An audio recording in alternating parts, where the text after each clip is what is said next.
At the period of the early 80s, that's, you know, with all the changes everybody knows about, Vince starting to expand just at that point, the people starting to get a glimmer of smartness, then the promoters helping them along quite a bit later on.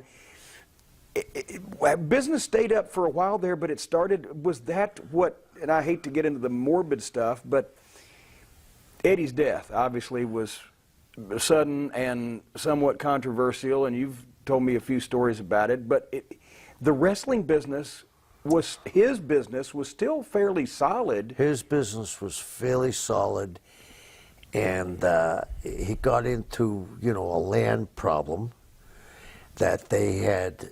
The story I got from a pretty reliable source was Mike. They bought some property, and they were going to put a loop around Tampa, you know, on I-4. I think it's 204, 240 now. Well, someone in the county gave them the specifics where it was going to happen, okay? Eddie put the money up, and the guy that was his partner was a crook, and it was nothing but a scam. They had the people in the commission scam Eddie. And, you know, he could have faced some jail time. And I think, you know, there's been all kinds of surmising what happened, but I think, I saw him from going, he was sober for 17 years. I was there, he shotgunned a beer. I went, whoa, you know, it was right off the cliff. And I think that whatever haunted him, we'll never know, Jimmy. Yeah. But the thing that I always remember, Florida was the last place that Vince Jr. invaded. He didn't go to Florida until... You're right. Yeah. Probably till after Eddie was dead at that point. Yeah, he didn't go. And... Do you think even Vince said, well, my dad would roll over in his grave if I try to fuck Eddie? You know, I kind of think that it was like, yeah, he might have thought that, but he was going to go eventually. But I think he was going to do it where he was thinking, because of my dad's relationship with Eddie, maybe he'll have no access to talent. Things will go wrong, and I can buy him out like I bought the Calgary out, those different territories. I think that's what he would have done because, you know, Eddie was so well connected, it wouldn't take Eddie but a phone call to stop a show. You know what I mean?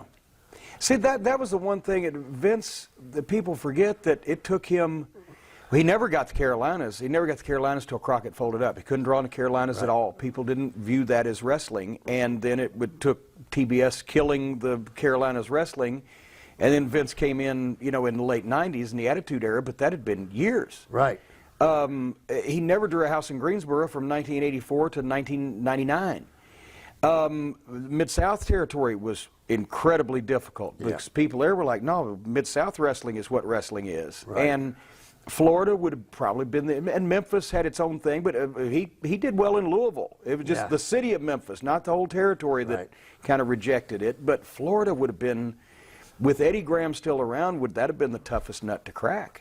Yeah, I think it would have been because of how Eddie structured his whole business and his political connections. He could call somebody up and say, hey, I don't think they have a license for this, this, and this, you know. We'll shut you down until you prove it to us. And he was in every major arena in the state at that point in time, almost every week, or the big events, you know, monthly or whatever, so he would have had relationships with every building manager. And I wonder, this is something that I've thought about, I don't have the answer, don't you think that he had the clause, you know, a month before you couldn't run, or a month after me? Or, so, you know, I mean, so I think... Or a day with a Y in it, or whatever. Yeah. So the land issue, some people had said, well, Eddie flew the plane, and he flew to the Bahamas a lot, but, that, you know, I think now we're getting into 9/11 was an inside job, and et cetera. But how did you hear about explain to the people what happened and how did you hear about it? Well, I was in San Antonio, and it was Super Bowl Sunday. And Mike was at the game in Los Angeles. And this is crazy. There was a snowstorm in San Antonio. And the town was, I went down there for Luke Williams, right? Yeah. Luke brought me in. For Oh, the the weekend. San Antonio Blanchard's office. Yeah. So Luke brought me in. Luke was always good Snows to there me. once Yeah. every 20 years. Yeah, so we locked in, and this guy I knew from Tampa called me, and he said, it's been on the news. Did you hear the news? I said, what? He said, Eddie's dead. I said, what? You know, I couldn't believe it. And he said, Eddie's died, and they think it's a apparent gunshot wound. Mike, they sent a PA announcement at the Super Bowl. Mike Graham, please come to the office. Oh, that's right. He was at the Super Bowl. Yeah, Right? Yeah. He thought it was a rib, and he went there, and he got on the plane.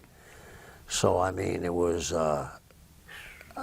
for him, Mike, it was like, he was blindsided by it, you know what I'm saying?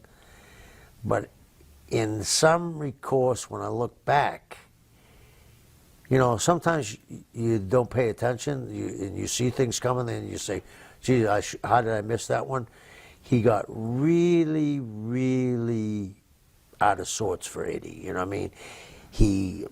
His beard, he didn't shave for 3 or 4 days, you know what I mean? He wasn't using his boat.